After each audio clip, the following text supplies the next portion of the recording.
what's up?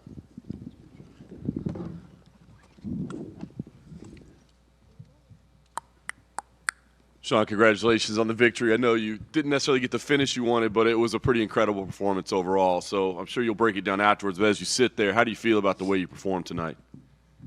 Yeah, something about not getting the finish that just doesn't sit right with me. It's just like, fuck. But I also haven't watched it. Obviously, once I watch it back, I think I'll be a little bit more excited. But I always want to get that finish. Yeah. Saw you, obviously, the boot on the foot, a little bit of a limp as you walked out. I guess, do you know what the status is of it right now and when the injury occurred?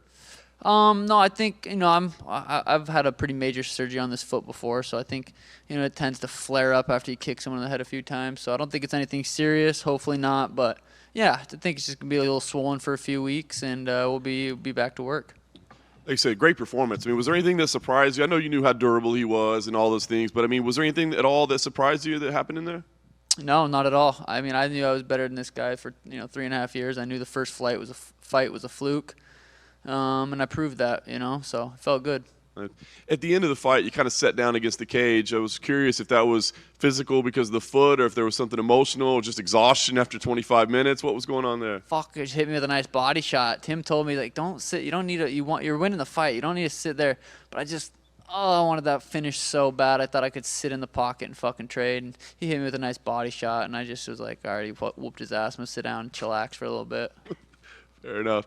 Last thing for me, I mean, you said it in the cage. You'd like to see Ilir Topuria. He's a scary guy. It'd be fun. But you said, hey, Merab, if that's the fight everybody wants, we'll do that one too. So how do you make that decision? How do you allow that choice to be made? It's nice having options. It's hard to make a decision right after the fight. We'll see, how it plays out. Talk to the UFC, talk to Hunter, Dana, and, we'll see what happens. Sean, obviously you always took that first loss to Cheeto kind of like in good nature and always said you're undefeated and stuff. But was there something on your mind about, like, I want to prove to everyone that I am actually just way better than this guy? A little bit. I mean, I literally, truly always knew I was better than him. It never bothered me once that fight played out like that. I mean, look where I was at, considering I played out like that, beat Thomas Almeida in one of the most, beautiful performances I ever had. So, that fight never bothered me. I try not to care what people think, and I knew I was better than him, and it took a little 3.5 years to go and prove that, and I did. Obviously you landed the two massive knees on him in the second, I think, and looked like you had him very badly hurt, but you also sort of knew that he's a very hard guy to put away. Did you see that I'm not necessarily going to be able to finish this guy right away? Yeah, he's hard to catch, he's hard to hit clean, so I didn't want to waste energy trying to put his lights out if I wasn't going to be able to. So I'm a vet. I'm a veteran. I've done this for a long time, and you know when to use your energy and when to save it. And I didn't feel like I could put his lights out right then and there, so it saved the energy. Are you kind of surprised he didn't just spam the calf kick over and over again?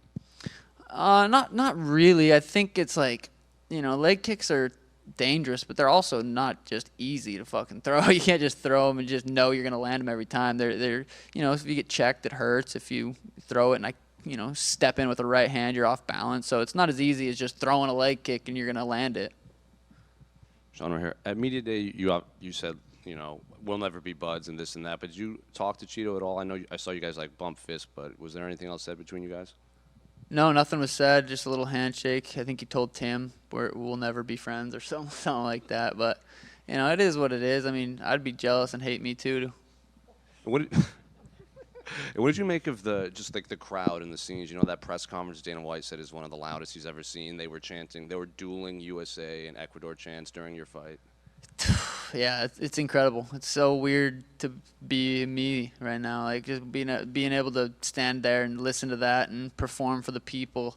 If it wasn't for the fans, if it wasn't for the media to cover this sport, I wouldn't be in this position. So it's a really, really cool. And I'm really grateful for you guys and the fans that watch. One more thing to throw at you. This is one of the largest, if not the largest, non-McGregor gates for a UFC pay-per-view. So what do you make of another thing like that on your belt? Yeah, I think I'm creeping up there. I'm getting up there. At the end of the day, UFC doesn't need anyone. They're gonna find stars. They're gonna make put on crazy fights regardless. But I think I'm working my way up to one of the biggest names in the sport.